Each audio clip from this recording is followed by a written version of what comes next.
हाँ जी, नमस्कार सबको, राधे राधे। ऑनलाइन क्लास में एक बार फिर आपका स्वागत। आज हम कक्षा 9 व 10 आलेख या ग्राफीय निरूपण, ग्राफ किस तरह से बनाते हैं। अब तक हमने 2 क्लासों के अंदर ग्राफ के बारे में एक सामान्य जानकारी प्राप्त की। आज हम ग्राफ किस तरह से बनाते हैं इसके बारे में हम आज अध्ययन करेंगे। आपके सामने जैसे उदाहरण के रूप में 2x प्लस 3y बराबर 13, 5x माइनस 2y बराबर 4। इसका हमको क्या करना है, ग्राफीय निरूपण करना है। ठीक है, ग्राफ बनाते समय हमको क्या क्या सावधानी रखनी है, किस प्रकार हम ग्राफ बनाते हैं, इसका हमको ध्यान रखना है। कैसे हम ग्राफ बनाएंगे, सबसे पहले जब हमको समीकरण दी हुई है, इस समीकरण को हम 2 चर वाली रैखिक समीकरण का जो मानक रूप आपको पहले बताया था, उस मानक रूप में अपने को क्या करना, उसको उस रूप में ही लिखेंगे दोनों समीकरण। ठीक है ना। समीकरण का मानक रूप आपको क्या बताया था, a1x plus b1y plus c1 बराबर 0, a2x plus b2y plus c2 बराबर 0। यानी हमको क्या है कि जो समीकरण दी हुई है, इस समीकरण की तुलना करेंगे। किससे करेंगे, जो आपका 2 चर वाली रैखिक समीकरण का जो मानक रूप जो आपको बताया था, उससे हमको क्या करना, इसकी तुलना करना। तो तुलना करते समय हम क्या करेंगे, सबसे पहले जो आपके बराबर के बाद में जो संख्या दी हुई है, यानी अचर पद जो दिया हुआ है, इस अचर पद को हम क्या करेंगे, पक्षांतर कर देंगे। ठीक है, पक्षांतर करेंगे। देखो समीकरण 2 रूप में अपन को लिखी हुई मिल सकती है। जैसे यहाँ पर समीकरण के बराबर में उधर की तरफ अचर पद दिया हुआ, तो हमको पक्षांतर करना है। जैसे आपको HW के रूप में मैंने एक प्रश्न लिख रखा है, इसमें क्या है कि आपको माइनस का 11 वो पहले ही अपने को बराबर के इधर ही दिया हुआ है। ठीक है ना, जब बराबर के इधर ही दिया हुआ है तो हमको तुलना करते समय वैसे की वैसे रहने देंगे। ठीक है ना। तो यहाँ हमको क्या करना है, जैसे बराबर के उधर संख्या दी हुई है तो इसको पहले क्या करेंगे, पक्षांतर करेंगे। तो कैसे लिखेंगे, 2x प्लस 3y माइनस 13 बराबर 0, 5x माइनस 2y माइनस 4 बराबर 0। यानी जब पक्षांतर करेंगे तो चिन्हों का भी विशेष ध्यान रखना। प्लस की है तो माइनस हो जाती है, माइनस की है तो प्लस हो जाती है। ठीक है, पहली शर्त के अनुसार तो हम क्या करेंगे, मानक रूप से जो समीकरण दी हुई है, समीकरण युग्म, उसकी हम तुलना करें। ठीक साहब। अब उसके बाद में हमको क्या करना, जो आपका x वाला मान है वो a के लिए होता है, y वाला मान है वो b के लिए, और अचर पद वो c के लिए होता है। हमको ध्यान में ये चीज, तो हम क्या करेंगे, सबसे पहले a1 बटा a1 यानी कि 2 और a2 यानी कि 5। ठीक है, इसी तरह से b1 यानी कि 3 और b2 यानी -2। ये b1 b2 का मान हो गया। अब आप इन दोनों मान को देखो, दोनों मान कैसे आ रहे, अलग अलग आ रहे। जब दोनों मान अलग अलग है, इसका मतलब हम लिखेंगे a1 बटा a2 नॉट इक्वल b1 बटा b2। यानी जो शुरू के दोनों ही मान हमने a और b को देखा, दोनों मान हम अलग अलग प्राप्त कर रहे हैं। इसका मतलब ये है कि जो हमारा ग्राफ बनेगा वो ग्राफ कैसा बनेगा, प्रतिच्छेद करता हुआ बनेगा। ठीक है, प्रतिच्छेद करेगा तो उसका क्या है, अद्वितीय हल, और समीकरण युग्म में वो कैसी है, संघ है। तो आपको क्या है कि इस दौरान क्या हमको हल की प्रकृति भी लिखनी है। ठीक है, हमारा ग्राफ कैसा बन रहा है, प्रतिच्छेद करता हुआ बन रहा है। ठीक है, हम सीधा ये नहीं कि हमारा ग्राफ प्रतिच्छेद वाले बने, शर्त के अनुसार हमको चलना है। ठीक है, अब आपके पास में समीकरण क्या थी, 2x प्लस 3y बराबर 13। ये आपके समीकरण है। तो इस समीकरण को हल करते समय हमारे को कम से कम 3 मान निकालना। ठीक है, 3 मान निकालते समय हमको ध्यान देना।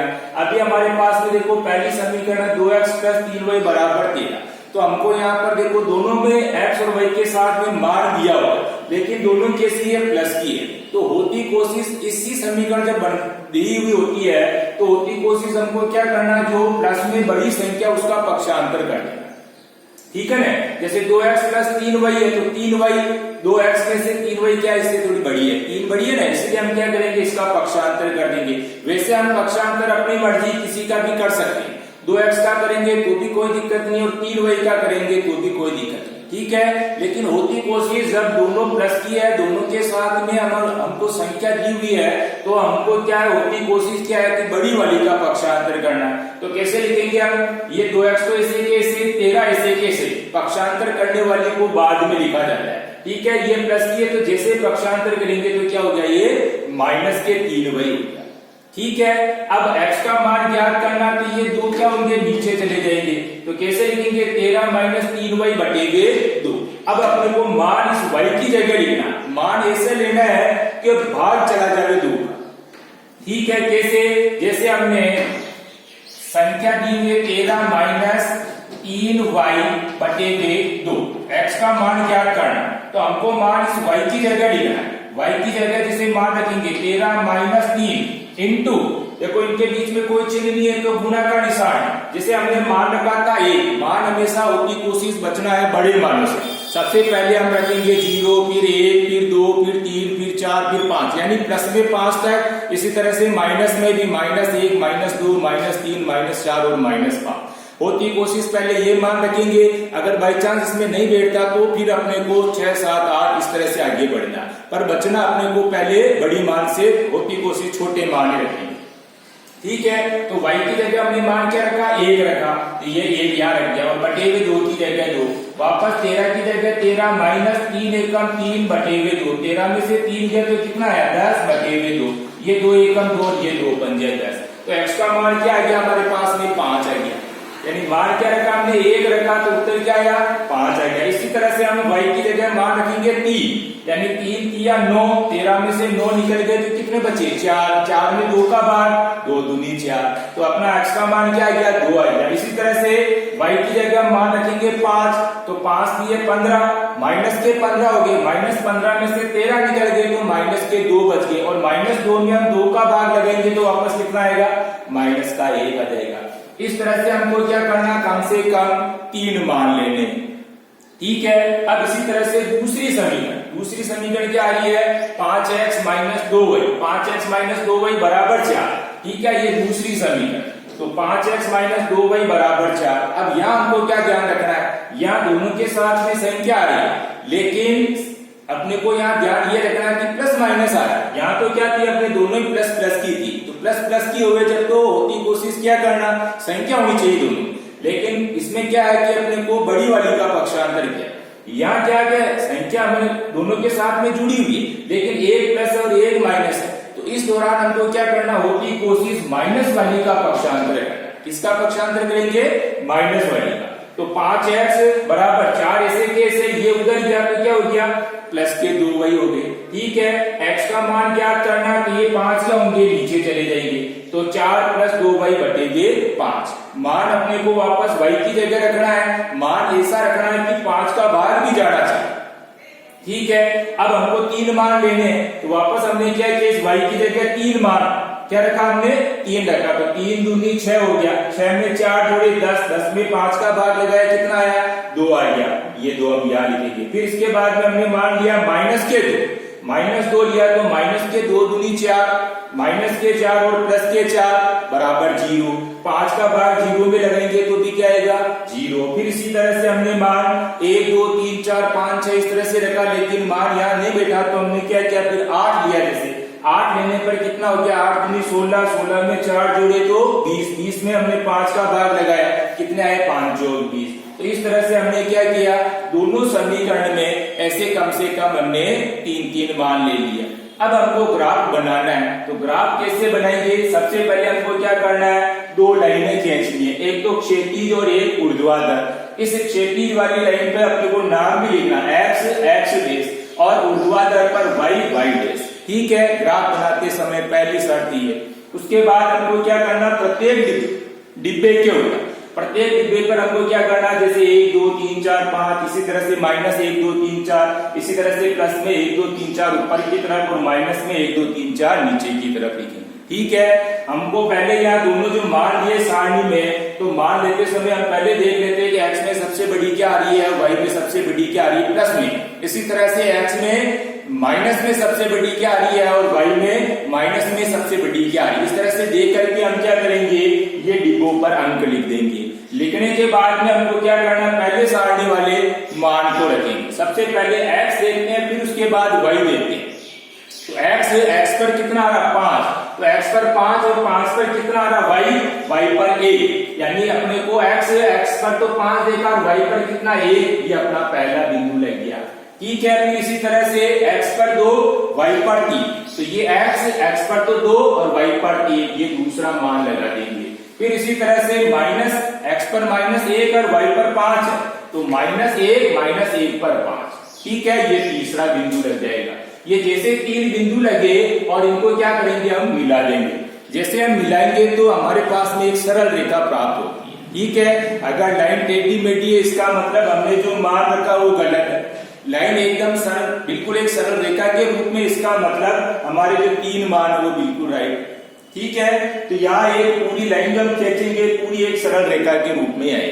ठीक है, फिर उसके बाद में दूसरी समीकरण के तीनों मान देखेंगे। पहले समीकरण के मान रखने के बाद लाइन पहले खींच लेना है, फिर उसके बाद में दूसरी समीकरण के तीनों मान को, तो वापस पहले x को देखेंगे फिर y को देखेंगे। x पर 2, ये x पर 2 और y पर 3, ये y पर 3, ये अपना लगा वही है।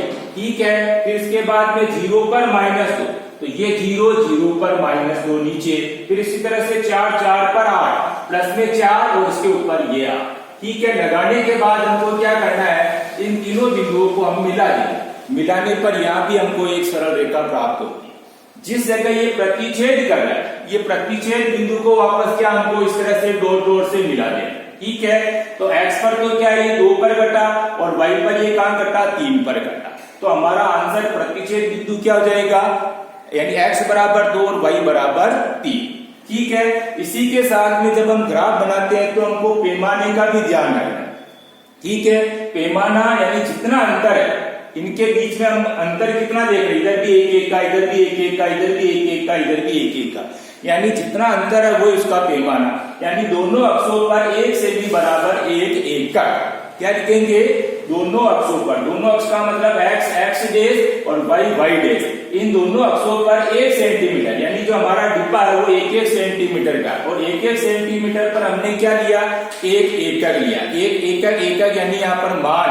ठीक है ना, इस तरह से हमको पैमाना भी रख लेना है। पैमाना न लेने पर आपका माइनस पॉइंट भी है, यहाँ भी हमारे आंसर मतलब अपने नंबर कर सकते हैं, इसलिए हमको पैमाना भी बना लेना है, पैमाना भी लिखना है। ग्राफ बनाते समय दोनों तरफ हम जब लाइन खींचते तो दोनों तरफ तीर का निशान लगाना, x डेश y और y डेश लिखना।